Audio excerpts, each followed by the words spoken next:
Taiwan thought Japan was an ally, a partner, a protector against Chinese aggression. Then Japan seized their cargo, 3 million ounces of silver, legal export, paid for by a Chinese buyer, loaded on a Taiwanese ship, heading to Shanghai. The Japanese Coast Guard intercepted it in the East China Sea, not in Japanese territorial waters, in international waters. They cited a law. Materials with potential military applications require transit authorization through Japanese-controlled zones. Silver has military applications. Therefore, seized. Taiwan protested. China threatened. Japan held firm. The message is clear. We control these waters. We decide what passes through. And we're not letting silver reach China. Taiwan is learning the hard way.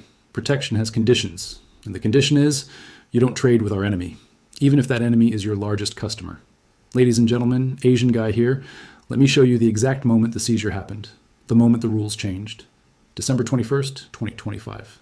MV Pacific Horizon, Taiwanese flagged cargo vessel, departed Kaohsiung Port at 06 or our local time. Destination, Shanghai Yangshan Port. ETA, December 23rd.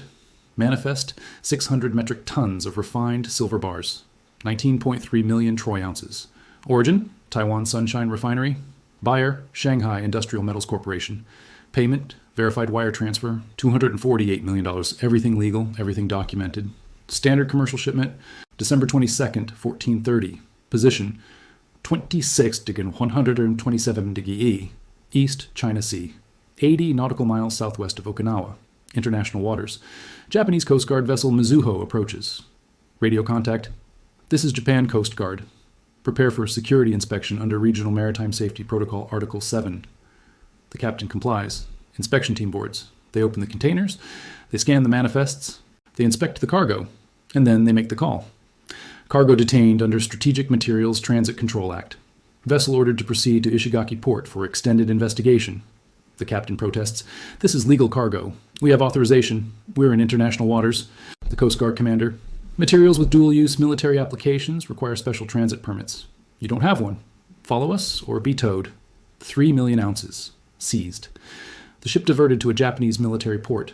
The cargo offloaded into a secure warehouse. And Taiwan and China both demanding answers.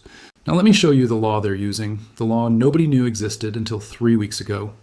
Strategic Materials Transit Control Act, passed by Japanese Diet in November 2025, effective immediately. The law says, any vessel transiting through Japan as exclusive economic zone carrying materials classified as strategic must obtain prior authorization from the Ministry of Defense. Strategic materials include rare earth elements, advanced semiconductors, aerospace-grade metals, and precious metals with defense applications. Precious metals with defense applications. That's the clause. That's the hook they're using to seize silver. Silver is in missile guidance systems, in radar arrays, in military electronics, in naval communications. Therefore, strategic. Therefore, requires authorization. Therefore, we can seize it. The law was written broadly, deliberately vague, so it could be applied to anything, anytime, against anyone. And Taiwan ships to China have to pass through Japan's EEZ. There's no other route. Geography dictates it. Japan just declared a choke point, and Taiwan is on the wrong side of it. But here's what the law doesn't say. Here's what makes this truly dangerous. It doesn't define Japanese-controlled zones. It doesn't specify territorial waters. It says areas where Japanese security interests are paramount. That's anywhere Japan decides it is. That's the entire East China Sea. That's the shipping lanes. That's international waters. Japan just unilaterally claimed jurisdiction over a massive area of ocean, and they're enforcing it with military vessels. This isn't a law. This is a blockade. A selective blockade targeting one cargo, silver, and one destination, China. Let me show you Taiwan's dilemma. The impossible choice they're being forced to make. Taiwan's economy, $828 billion GDP. China is 40% of that. $330 billion in annual trade. Most of it through shipping. Most of it through the East China Sea. Taiwan's security entirely dependent on US and Japanese protection. If China invades, only the US and Japan can stop it. Taiwan knows this. Japan knows this. So Japan just leveraged that dependency. They said, you want our protection? Stop trading strategic materials to our enemy? But Taiwan's refineries process 60% of China's silver imports. That's their business. That's jobs. That's revenue. That's survival. If Taiwan stops shipping to China, their economy collapses. If they keep shipping, Japan seizes the cargo. Lose-lose. Taiwan is trapped between their protector and their customer, and both are demanding loyalty. Now, let me show you the pattern, because this isn't the first seizure, it's the third. December 8th, Taiwanese vessel Formosa Star, 2.5 million ounces silver, seized by Japan, same law, same excuse. December 15th, Taiwanese vessel Dragon Pearl, 2.8 million ounces silver, seized, same process. December 22nd, Pacific Horizon, 3 million ounces, seized. 3 ships in 2 weeks, 8.3 million ounces total, $670 million in cargo, all sitting in Japanese military warehouses. This isn't random. This is systematic.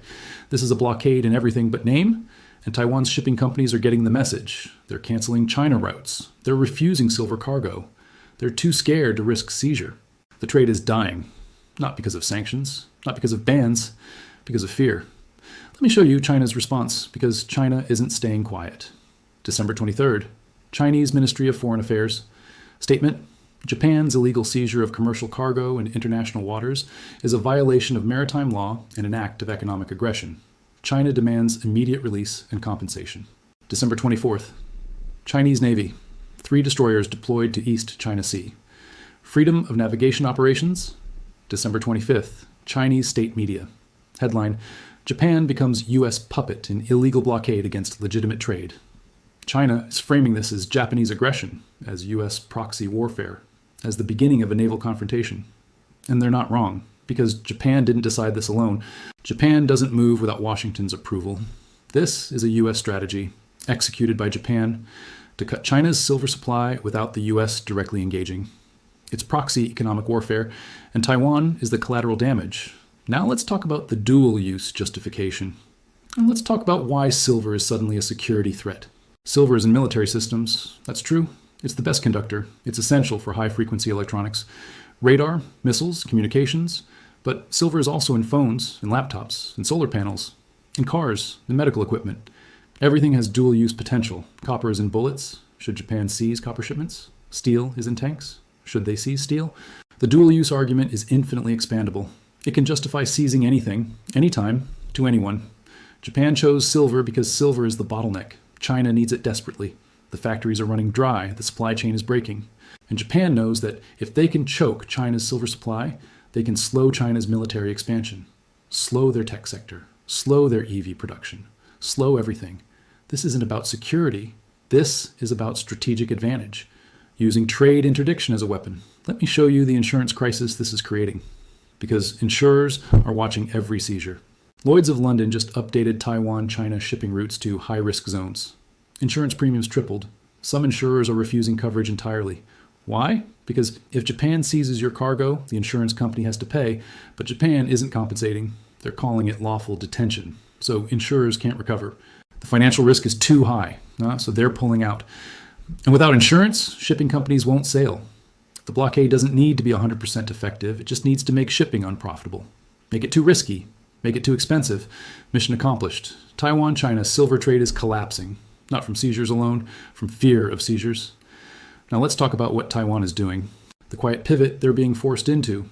Taiwan refineries are redirecting. They're shipping to Southeast Asia, to India, to Europe, anywhere but China. But those markets don't need the volume.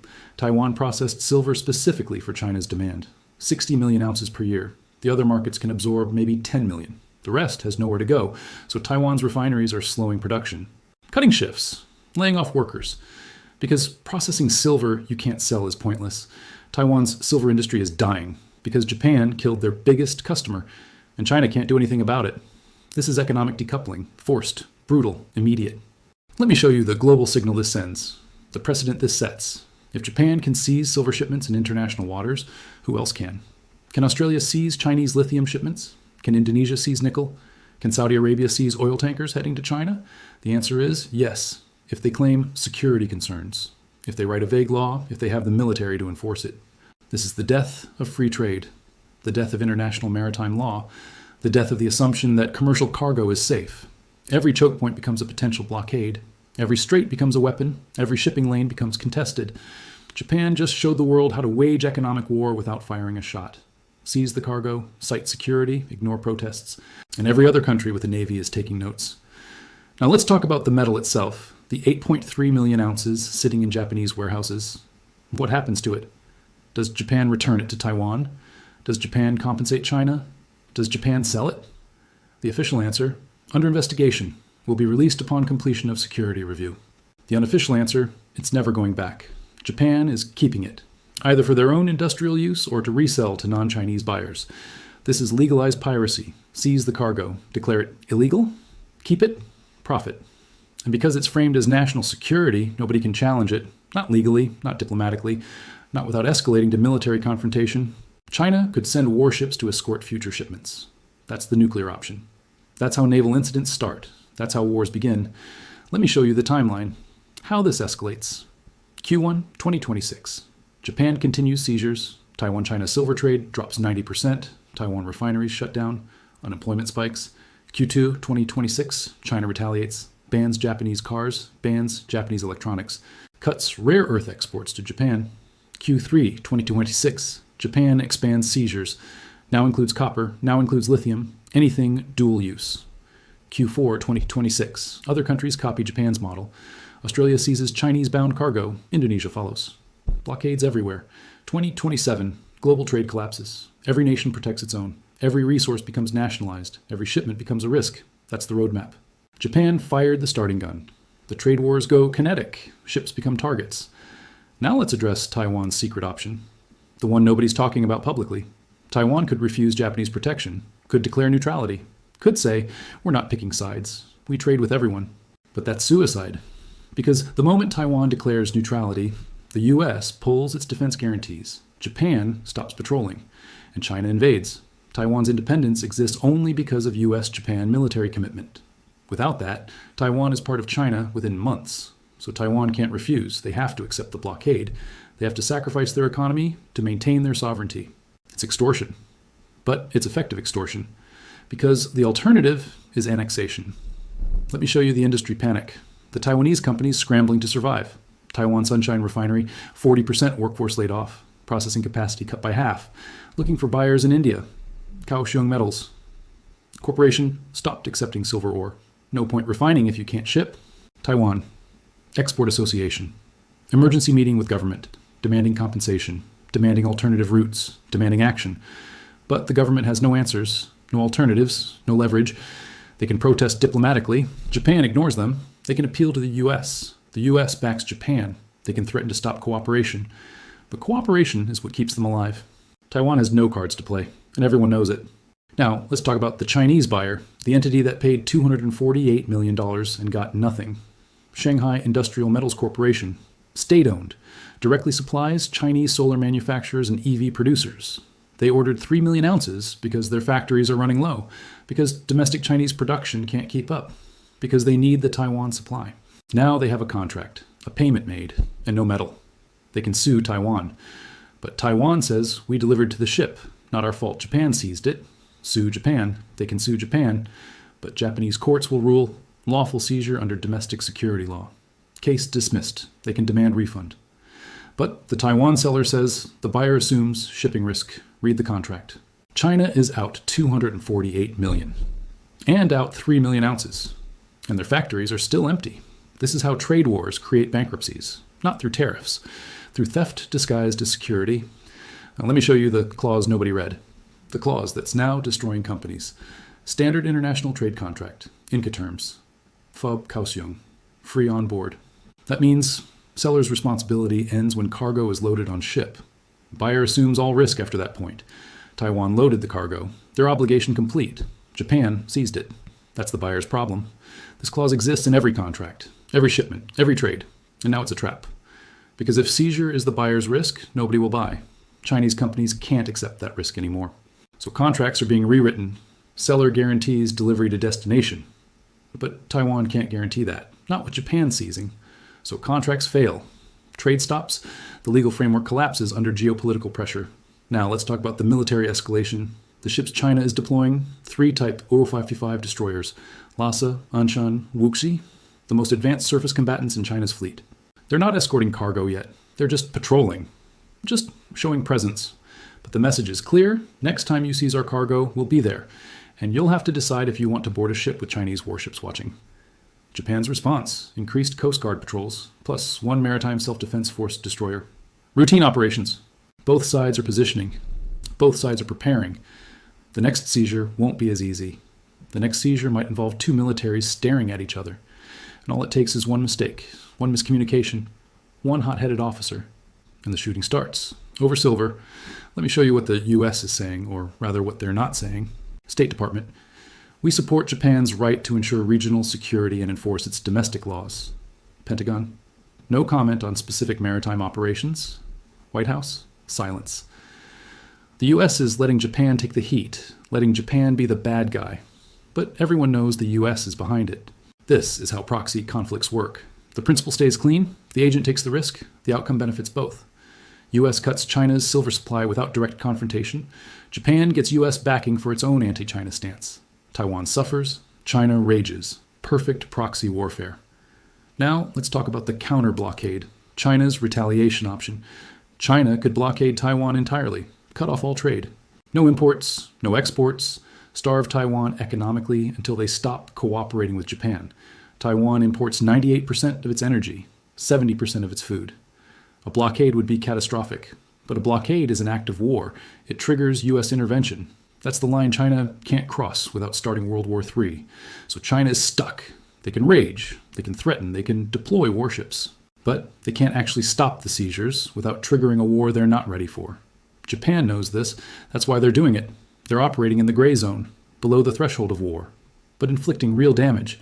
Let me show you the insurance angle, the financial hole this creates. $670 million in cargo seized. Who pays? Taiwan seller already got paid by China buyer. Contract complete. Taiwan keeps the money. China buyer lost the cargo, wants refund. Taiwan says, not our problem, sue Japan. Japan says, lawful seizure, no compensation. Insurance companies say, act of war or government seizure not covered under standard marine cargo policies. So China is out $670 million. No recourse, no recovery, pure loss. Multiply this across industries, across commodities, across routes. The financial system starts bleeding. Banks stop financing shipments. Letters of credit dry up. Trade finance collapses because nobody knows who pays when governments start seizing. Now let's address the nuclear question, the question everyone's avoiding. How far does this go? At what point does China say, enough? We're sending military escorts. We're forcing the issue. The answer, they don't know. They're calculating, weighing options, testing responses. Every seizure is a test. How much can we take before we have to respond militarily? What's the threshold? Japan is pushing, finding the limit, seeing how much they can take before China snaps. And when China snaps, when they decide the economic damage is too great, when they escort a silver shipment with destroyers and dare Japan to seize it, the world holds its breath. Because that's the moment. That's the incident. That's how trade wars become real wars. This is the new reality. This is the world Taiwan woke up to. Your ally just became your blocker. Your protector just became your pirate. Your security guarantee came with a price, economic isolation. The seizures aren't stopping. The blockade isn't lifting. The pattern is clear. Japan controls the waters. Japan decides what passes. And silver isn't passing. Taiwan can protest. China can threaten. But neither can change the fundamental math. Japan has the Navy. Japan has the law. Japan has U.S. backing. And Taiwan has a choice that isn't a choice. Accept the blockade or lose protection. Trade with China or survive Chinese invasion. They chose survival, which means they chose poverty, which means their silver industry is dead. 3 million ounces seized, sitting in a Japanese warehouse. Never to reach Shanghai, never to return to Taiwan.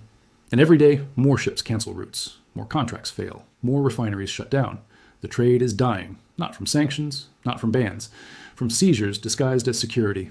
And the world is watching, learning, copying, preparing their own blockades, their own seizures, their own gray zone warfare. Japan showed the path, seize the cargo, cite security, weather the protests, keep the metal. And suddenly, every shipping lane is a battlefield. Every cargo is a target. Every transaction is a risk. The era of free trade just died in the East China Sea, killed by a Coast Guard vessel enforcing a law that didn't exist 3 months ago. And Taiwan learned the lesson. When your protector has a fleet, protection has conditions. And sometimes, the conditions cost more than the protection is worth. The silver is gone, the trade is dead, and the blockade is permanent. By the time the world realizes this is a war, the first shots will already have been fired.